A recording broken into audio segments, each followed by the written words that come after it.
ọbẹ̀ oge lọ́jọ́ ajé. Ọ̀rẹ́ mi àtàtà, àkú ọdún, báwo ni gbogbo nǹkan? Ṣé o rántí pé mo ti máa ń sọ fún ọ pé ìfẹ́ làbújá òfin? Àkókò tá a dẹ̀ wà, àkókò ikú àtàjíǹde Jésù Kristi náà. Ṣó wá jẹ́ àkókò tó yẹ kó fi máa bá yàn jà? Ṣó wá jẹ́ àkókò kó fi máa bá yàn yẹn òdì?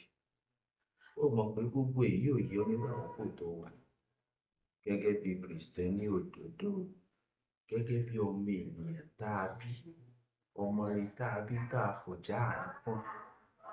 Àkókò àti fìfẹ́ hàn sí gbogbo ènìyàn nìyí.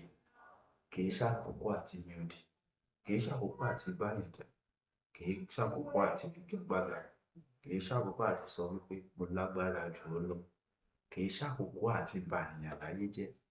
Àkókò àti fìfẹ́ hàn sọ́mọnìkejì rẹ ni. Àkókò àti sọ fọ́mọnìkejì rẹ wípé Jésù fẹ́ràn rẹ.